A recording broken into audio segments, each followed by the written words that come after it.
बिहार में बहुत स्वागत है। आपने कहा क्या चल रहा है?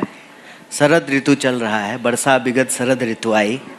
शायरी तो मुझे नहीं आती है, लेकिन चुनाव का भी मौसम है, त्यौहार का भी मौसम है। आजकल से ही जो है दीपावली का जो है पूरा माहौल बन जाएगा। धनतेरस है, हालांकि सोना बहुत महंगा हो गया है, 1.25 लाख रुपए जो है भरी मिल रहा है। तो आप धनतेरस पे क्या खरीदिएगा इस बार? हम चम्मच खरीद लेंगे।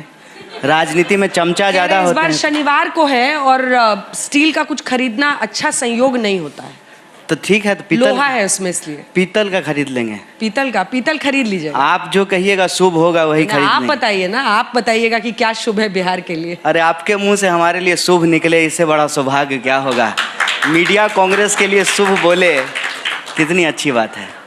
आप कितना शुभ बोल रहे हैं कांग्रेस के लिए, ये समझना चाह रहे हैं। हम तो कांग्रेस के लिए नहीं, देश के लिए, आपके लिए, पूरी दुनिया के लिए शुभ बोल रहे हैं। हमने कहा कि त्यौहार का मौसम है, इस मौसम में हम लोग यही कहते हैं धर्म की जय हो, प्राणियों में सद्भावना हो।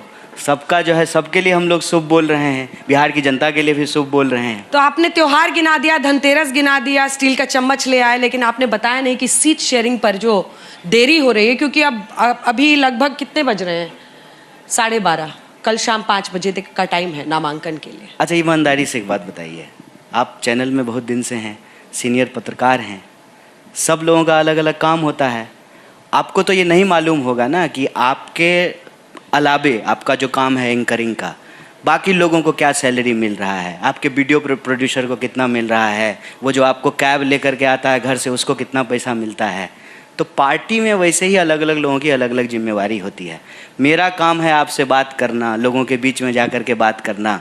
सीट का बात करने की जिम्मेवारी किसी और लोगों की है। इतना दिन सब्र रखे हैं, थोड़ा और रखिए, 2-4 घंटे की बाद है, सब अनाउंस हो जाएगा, सब उत्तम होगा, अच्छा होगा। सबसे बड़ा प्लान किस पर है जिस बार कन्हैया जी आपको लगता है कि बिहार के चुनाव में इस बार महागठबंधन को जीत मिल सकती है? कौन से वो मुद्दे हैं जिसका आपको लग रहा है, क्योंकि सामने 20 साल का नीतीश कुमार का कार्यकाल रहा है, उसमें 17 महीने तेजस्वी जी भी साथ में थे, लेकिन कौन से ऐसे बिंदु हैं जो आपको लगता है कि कमजोर कड़ी है उनका और जहां पर आप चोट कर सकते हैं? देखिए, उनकी क्या मजबूत कड़ी है, कमजोर कड़ी है, ये हमारे लिए मायने नहीं रखता है।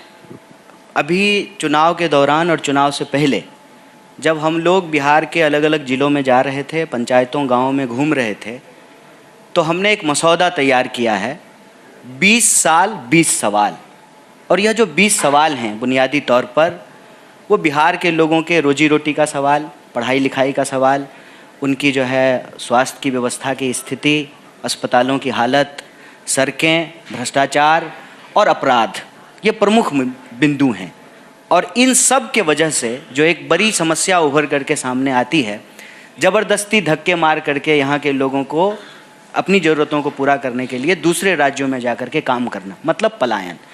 ये एक ऐसा विषय है जिससे बिहार का हर वर्ग, हर जाति, हर समुदाय, हर क्षेत्र के लोग, क्षेत्र कहने का तात्पर्य यह है कि कई बार लोगों को लगता है कि बिहार का मतलब सिर्फ भोजपुरी है। सिर्फ भोजपुरी नहीं है, अंगिका है, बज्जिका है, मैथिली है, मगही है। अब जहाँ हम लोग बैठे हुए हैं यहाँ मगही बोली जाती है, भोजपुरी नहीं बोली जाती। सब भाषा आती है कि नहीं? थोड़ी थोड़ी आती है।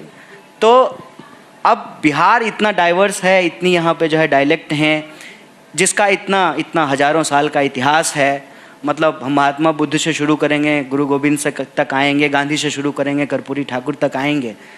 तो इतना जो विविध इतिहास है बिहार का, वहाँ के लोगों को अपनी हर ज़रूरत के लिए मजबूरी में, जानबूझ करके नहीं, मतलब एक ज़माना था कि लोग जो है पटना यूनिवर्सिटी में उनका एडमिशन होता था, ईस्ट का ऑक्सफोर्ड उसको कहा जाता था। मेरी अपनी ही पढ़ाई लिखाई के लिए मुझे दिल्ली जाना पड़ा, आपको पढ़ने के लिए जामिया जाना पड़ा, नौकरी के लिए दिल्ली जाना पड़ा, इलाज के लिए पटना में भी एम्स है, लेकिन दिल्ली के एम्स के बाहर जो लोग, इस सर्दी पड़नी शुरू हो गई है दिल्ली में, जो सर्दी में बाहर सोते हैं कंबल ले करके, उसमें से ज़्यादातर लोग बिहार के हैं। तो ये जो स्थिति है, इसके लिए कौन जिम्मेवार है? आप सरकार के रहनुमाओं से पूछेंगे, यहाँ आएंगे आपके पास आपसे बात करने के लिए, अगर आप पूछेंगे तो बताएंगे आपको कि इसके लिए ना 90 के पहले की सरकार जिम्मेवार है। ये तो झूठ बात है ना। 20 साल से आप सरकार चला रहे हैं, आपकी सरकार में चूहा शराब पी रहा है, पुल की चोरी हो जा रही है, दिन दहाड़े गोलियां चलती है, कोई ऐसा हफ्ता नहीं जहां विद्यार्थियों के ऊपर लाठियां नहीं चलती है, कोई ऐसा पेपर नहीं है जो लीक नहीं होता है, और कोई ऐसा मंत्री नहीं है जो भ्रष्ट नहीं है, कोई ऐसा डिपार्टमेंट नहीं है जहां बिना घूस का कोई काम होता हो। ऐसी स्थिति बिहार की है।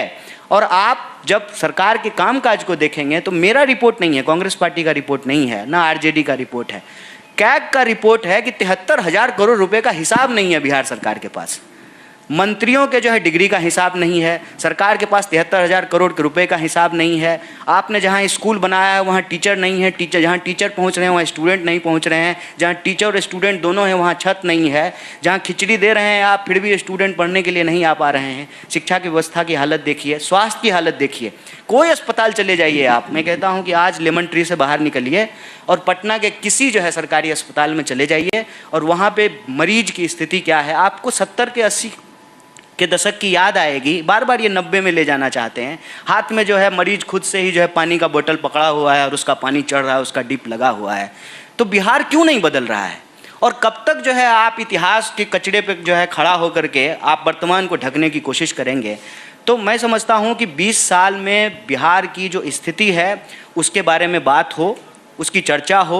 क्यों पलायन हो रहा है, क्यों नौकरियां नहीं मिल रही है, पेपर लीक क्यों हो रहा है, भ्रष्टाचार क्यों हो रहा है, पुल क्यों चोरी हो रही है, चूहा शराब क्यों पी रहा है, क्यों जो है पेपर लीक हो रहा है, क्यों विद्यार्थियों के ऊपर जो है डंडे मारे जा रहे हैं। ये प्रमुख सवाल है। इन सवालों को लेकर के, चाहे वो पलायन का दर्द हो या नौकरी का दर्द हो, हम जनता के बीच में जा रहे हैं। और हम उम्मीद करते हैं कि रोटी आप पकाए हैं कि नहीं पकाए? हम पकाए हैं, पकाए होंगे आप भी शायद। खूब पकाए हैं। अच्छा, रोटी पकाए नहीं हैं ना? पकाए। तो रोटी समय पे नहीं पलटिएगा ना तो जल जाती है। हाँ। तो समय समय पे रोटी को पलटना चाहिए। तो आपको बिहार की जनता जो है पलटू चाचा को इस बार पलट दें, हम यही चाहते हैं।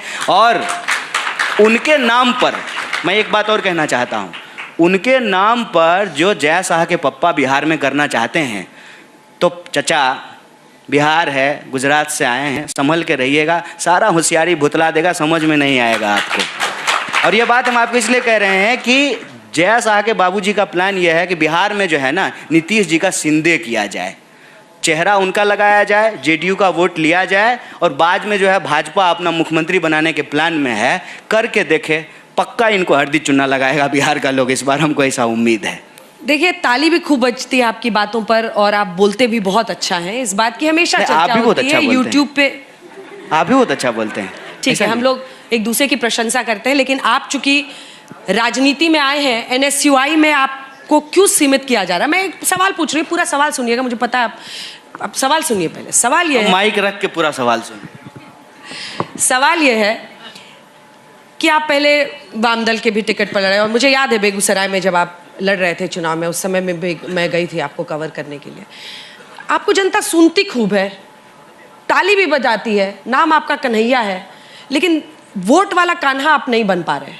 वो कैसे होगा और आपको क्या लगता है? क्योंकि आप आज भी जो नब्ज छू रहे हैं वो एक सच्चाई है बिहार की, और कई लोग इस बात से बहुत आहत हैं कि भाई आज भी ये खबर बनती है कि पुल चोरी हो गया, चूहा शराब पी रहा है।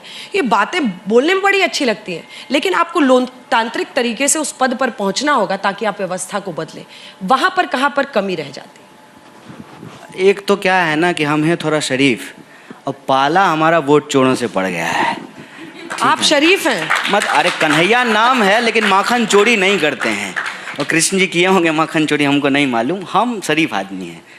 तो पाला हमारा चोरों से पड़ा है। साम दाम दंड भेद के इस खेल में थोड़े कच्चे हैं, मतलब पक्के खिलाड़ी नहीं हैं, लेकिन दिल हमारा सही जगह पे है, बाएं साइड में ही है। आपका भी बाएं साइड में ही होगा, सबका दिल बाएं साइड में ही होता है। तो दिल हमारा सही जगह पे है। रही बात लोग ताली बजाते हैं वोट देंगे कि नहीं देंगे, शिव मंगल सिंह सुमन की एक बड़ी अच्छी कविता है, वरदान मांगूंगा नहीं, किसी हार में न जीत में, किंचित नहीं भयभीत मैं, संघर्ष पथ पर जो मिला यह भी सही वह भी सही। बताइए, हारने के बाद भी, 2 चुनाव हारने के बाद भी देश की सबसे बड़ी एंकर अगर हमको 5 स्टार होटल में बुला करके बात कर रही हैं तो ये मेरे लिए अच्छी बात है। 543 एमपी है और मैं आपको बता दूं बिहार में 243 एमएलए बनेगा। कितना लोग हैं जो ईमानदारी से खड़ा होकर के चौराहे पे दिन दहाड़ चोर को चोर कहे, बेईमान को बेईमान कहे? इस देश में कितने लोग बचे हैं? मीडिया भी ये काम नहीं कर पा रही है। आप जिस बात से खुश हो रहे हैं, मुझे लगता है कि वहीं पर आपका दायरा कमजोर होता है। सुनिएगा सवाल को, आप कह रहे हैं कि 5 स्टार, आप लगातार मुझे कमजोर करने पे लगी हुई नहीं नहीं, हम क्यों कमजोर करेंगे? जनता को आपको मजबूत करना है या कमजोर करना है, जनता तय करेगी। पहले तो ये बताइए कि टिकट आपको मिल रहा है कि नहीं, चुनाव लड़ रहे हैं कि नहीं? नहीं, हम उम्मीदवार के तौर पे जो है चुनाव नहीं लड़ेंगे। क्योंकि ये पहले से तय बात है। हाँ। और हम पहली बार जो है यहाँ ये बात बोल रहे हैं। हाँ, वही मुझे कई लोग पूछ रहे थे कि चुनाव लड़ रहे हैं कि नहीं। हम बोले हम पूछेंगे स्टेज पे। हम बोले कि अब समय आ गया है। हाँ। जब छठियारी हो गया है तो बच्चा का नाम बता दिया जाए। हाँ। मैं बार बार कहता हूँ चुनाव नहीं लड़ रहे हैं। नहीं, हम चुनाव लड़ रहे हैं। हम 243 सीट पे चुनाव लड़ रहे हैं। बतौर उम्मीदवार हम चुनाव नहीं लड़ेंगे। अब समय आ गया है कि इस बात का इसी उम्र में मोक्ष मिल गया है आपको।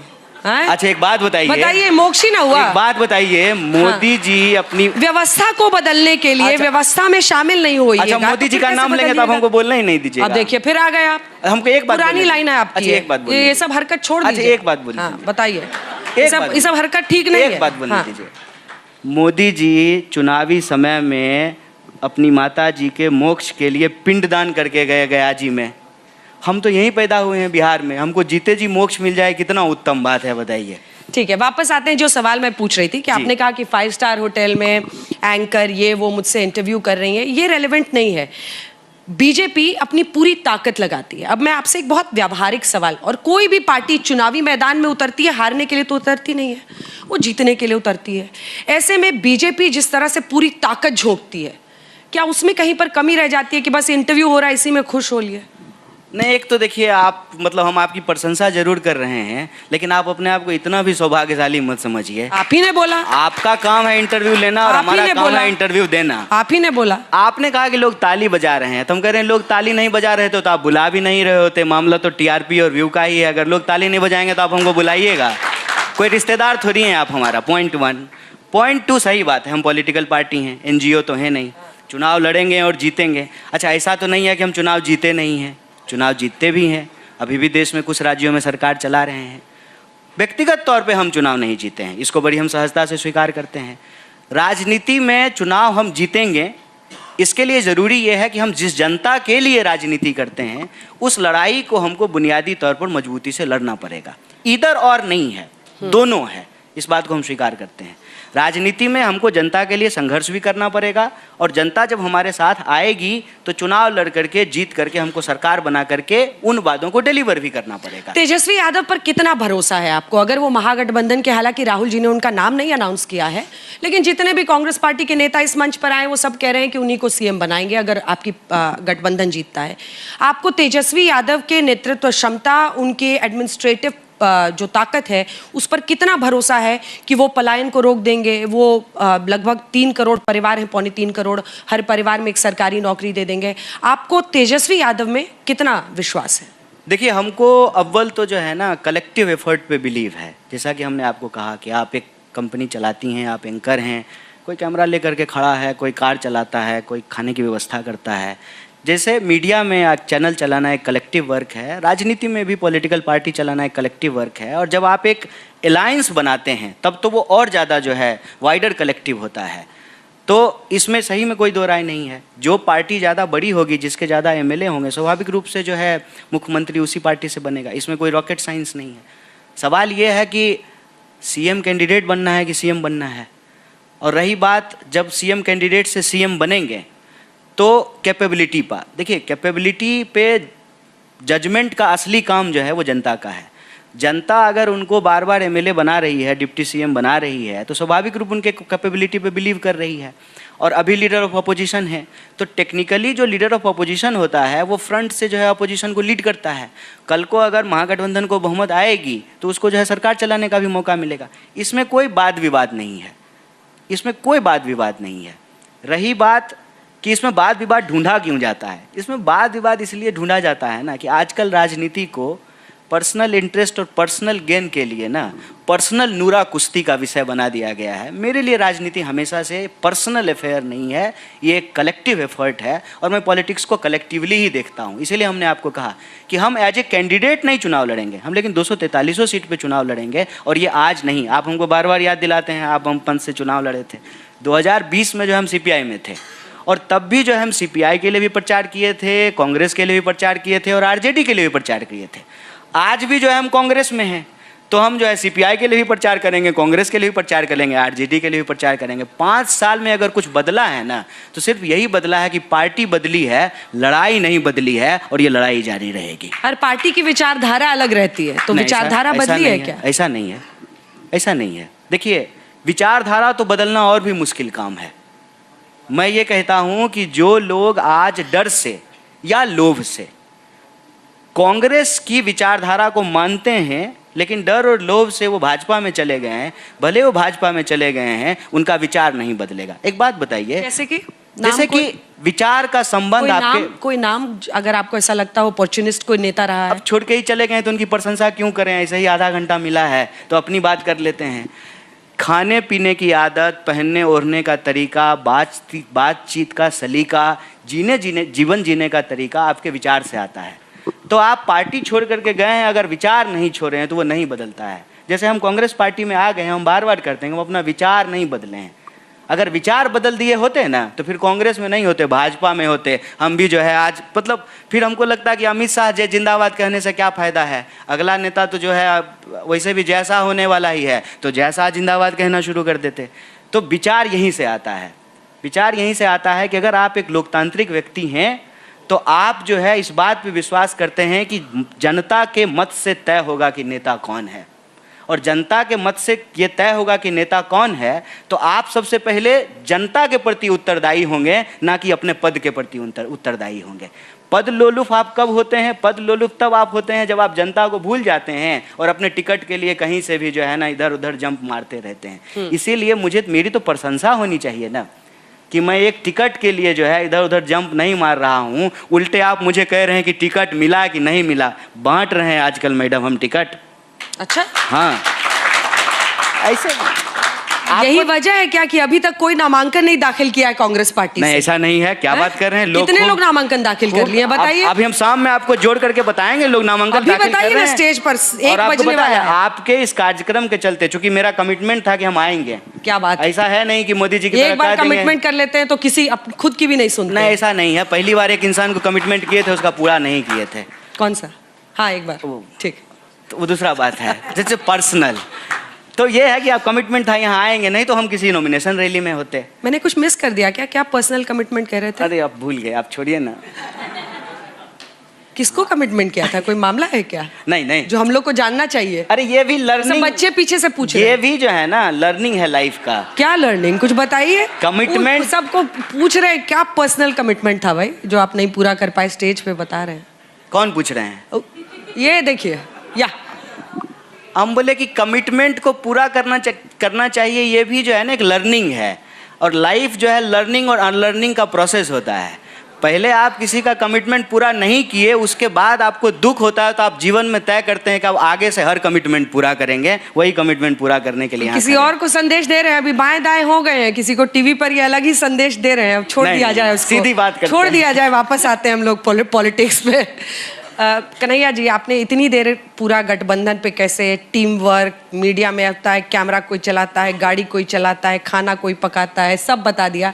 तेजस्वी जी का नाम नहीं लिया। नहीं, कितना बार लें? 3 बार लेने तो आपको संतोष हो जाएगा। देखिए, एक ये बात थी कि आप जिस तरह से यात्रा निकाल रहे थे बिहार में और लोगों के बीच में जा रहे थे, बीच में थोड़ा सा उसको कंट्रोल किया क्या किसी ने? मतलब हम कुछ ऐसा बोलें कि आज मसाला हो, लोगों को मजा आए शाम में।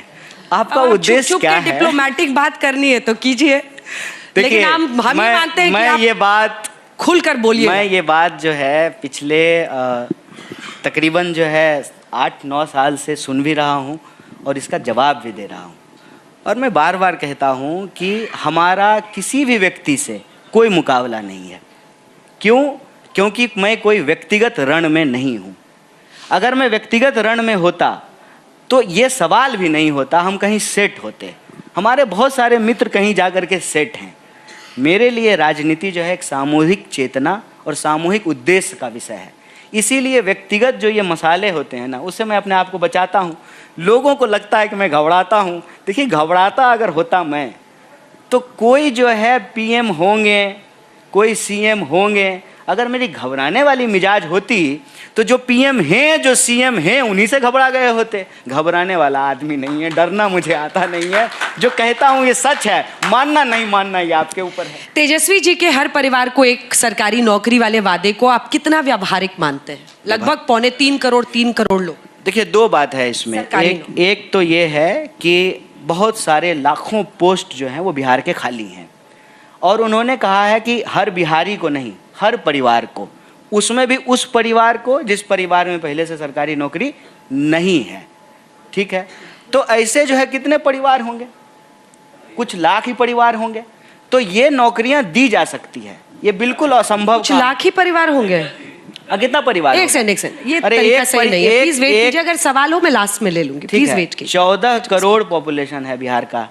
अव्वल तो जो है जनगणना हो गया होता, 3.25 करोड़ परिवार है लगभग, ठीक है। 3 करोड़ के हाँ, आसपास। हाँ। तो आप कह रहे हैं कि सिर्फ कुछ लाख ही बचे हैं, बाकी सब में सरकारी नौकरी है। नहीं, बाकी सब में सरकार, हम कह रहे हैं कि सरकारी नौकरी वाले परिवारों को यदि आप छोड़ दें, हाँ। तो जिन घरों में एक भी नौकरी नहीं है उन घरों में नौकरी दी जा सकती है। कैसे? ठीक है, ऐसे दी जा सकती है। एक तो आपका जितना सरकारी पद है उससे आप नौकरी दे दीजिए। दूसरा, आप किसी भी डिपार्टमेंट में आज जा करके देखिए, आप आज के डेट में देखेंगे कि कोई भी चीज़ बिना जो है ठेके की व्यवस्था से नहीं चल रही है। आप कार खरीदिए, कार खरीद करके रोड टैक्स दीजिए, फिर कार को लेकर के रोड पे जाइए तो उस पर टोल टैक्स देना पड़ता है। हर जगह जो है ना, ये पीपीपी मॉडल के नाम से निजीकरण किया गया है, और निजीकरण की व्यवस्था में कहीं कोई जो है हिस्सेदारी की बात नहीं होती है। अगर सरकार ये कमिटमेंट करे कि हम हर परिवार को जो है एक सरकारी व्यवस्था में उसको काम दे सकते हैं, उसको रोजगार दे सकते हैं, नौकरी दे सकते हैं, बिल्कुल दिया जा सकता है। क्यों नहीं दिया जा सकता है? बिहार सरकार जितना MOU साइन कर रही है, मैं एक एग्जाम्पल आपको देता हूँ कि अभी जो है अदानी को एक प्रोजेक्ट दिया गया है पीपरपैंती भागलपुर में। अब मान लीजिए वहाँ पे अगर प्लांट लगे तो सरकार कहे कि आप हमारी ज़मीन पे जो है लगा रहे हैं, आपको यहाँ पे बिहार के लोगों को जो है सरकारी नौकरी देनी पड़ेगी अपनी कंपनी में। मिनिमम वेज जो है उसका नियम तो सरकार बनाती है, मजदूरों के कल्याण की नीतियां तो सरकार बनाती है। सरकार की अगर यह राजनीतिक इच्छा है कि हम बिहार के हर परिवार के एक व्यक्ति को नौकरी देना चाहते हैं सरकारी व्यवस्था में, दी जा सकती है, असंभव नहीं है। बात यह है कि इसको इतना बढ़ा चढ़ा करके इसलिए बोला जाता है ना, ताकि इसको हंसी मजाक में उड़ा दिया जाए। हम कहते हैं कि कोई कह रहा है कि हम देंगे, विश्वास करके देखिए, नहीं देगा तो कौन सा जो है आपको आखिरी बार वोट देने का अधिकार मिला है, अगली बार नहीं दे पाएगा तो हटा दीजिएगा।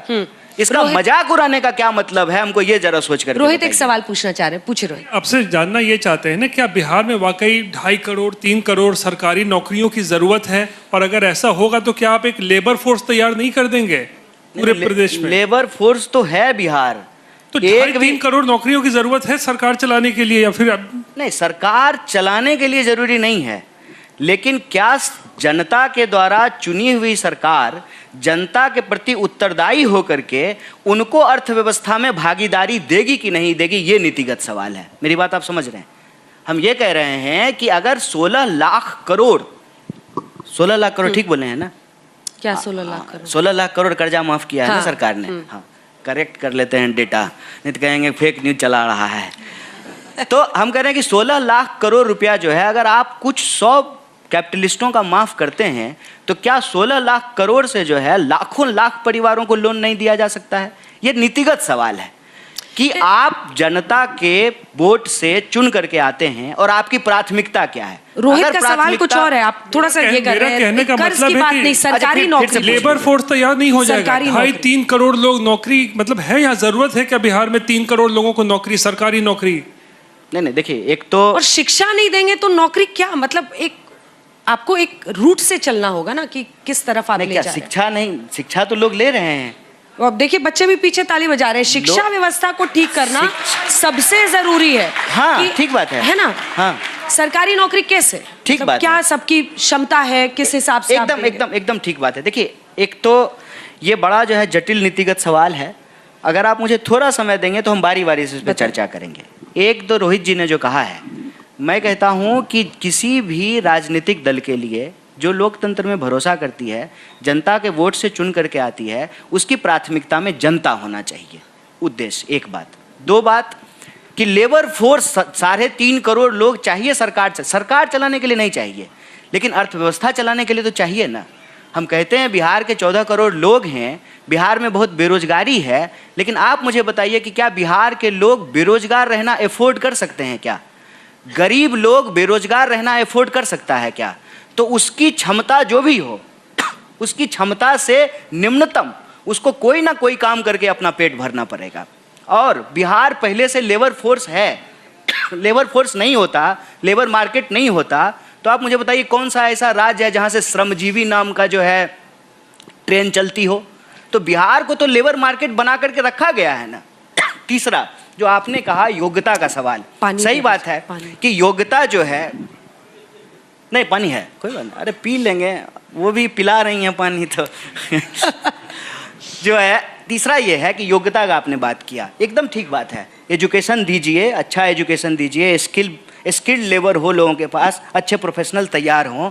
लेकिन मैं ये कह रहा हूँ कि जो अच्छे प्रोफेशनल हैं क्या उनको नौकरी मिल रही है?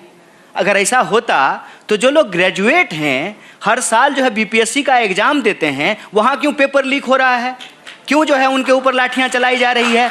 तो आप ये कह रहे हैं कि पहले लोगों को पढ़ाइए। हम कहते हैं कि जितना लोग पढ़ रहे हैं पहले उनको रोजगार दीजिए, और पढ़ाने से कौन मना कर रहा है? पढ़ाइए, एजुकेशन को और बेहतर कीजिए। असल सवाल जनता का, बिहार के लोगों का, बिहार की अर्थव्यवस्था में हिस्सेदारी का है। आप इसको सरकारी नौकरी कहिए कि नौकरी कहिए कि रोजगार कहिए, मुद्दा ये है कि बिहार की व्यवस्था में, बिहार की अर्थव्यवस्था में, बिहार के संसाधनों पर पहला हक बिहार के 3.5 करोड़ परिवारों का होगा कि नहीं होगा, ये सवाल है। रोहित, हो गया? जवाब मिल गया? नहीं मिला। सवाल ये भी था, कलेक्टिव एफर्ट की बात कर रहे हैं कि हमारे महागठबंधन में हम कोशिश किए जवाब देने। नहीं ठीक है। नहीं, कन्हैया कह रहे थे ना कलेक्टिव एफर्ट हमारे गठबंधन में कोई एक इंडिविजुअल को लेके नहीं चल रहा है, लेकिन कलेक्टिवली कहीं दिखना भी तो चाहिए। तेजस्वी और आप तो कभी दिखते ही नहीं है साथ में, अरे अभी तो पूरी रैली होती है ना, अभी तो पूरी यात्रा कर लिए हम लोग जो है। आप तो कहीं दिखते नहीं थे, आप तो अलग अलग घूमते रहते थे। वो राहुल गांधी के साथ अपना जीप में रहते थे आप। अच्छा, हम अब की जो है ना बोलेंगे कि सेल्फी खींच करके डालिए, आप बार बार जो है सवाल सेल्फी मत खींचिए, साथ में रैली कीजिए, एक साथ हाथ उठाइए, थोड़ा लगना चाहिए ना कि दोनों युवा नेता बिहार के एक साथ हैं। अच्छा, आप मुझे शो ऑफ के खेल में फंसाना चाहते हैं सर? किसके खेल में? शो ऑफ के खेल में। शो ऑफ कह रहे हैं खेल में। ये वाला सवाल पूछते ही देखिए वो डिफ्लेक्ट करेंगे, इसलिए इस पर ज्यादा अटकने की जरूरत नहीं है। लेकिन आप यहाँ पर टकरा रहे हैं जेडीयू बीजेपी के एक ऐसे गठबंधन से जिसमें इस बार चिराग पासवान भी है। हाँ। और आपके लिए एक बड़ी लड़ाई इसलिए भी है क्योंकि भाई देखिए, एनडीए जब भी ये दोनों साथ आते हैं उनकी परफॉर्मेंस अच्छी रहती है, और चिराग ने जो पिछली बार 5-6% वोट लिया था वो भी साथ में है, और स्ट्राइक रेट उनका 100% है लोकसभा का। उपेंद्र कुशवाहा, जीतन राम मांझी शायर बने, खूब एक से एक उन्होंने कविताएं पढ़ी, लेकिन अब सब ऑल इज वेल करने लगे हैं। पहले ऑल इज नॉट वेल भी आया था एक फेज। लेकिन आपके लिए इस मुकाबले की तैयारी में क्या कमी पड़ रही है? देखिए अंजना जी, ईमानदारी से बोल रहे हैं हम, एकदम कहिएगा तो माय क्रिया खा के बोलेंगे, ठीक है ना? क्या क्रिया?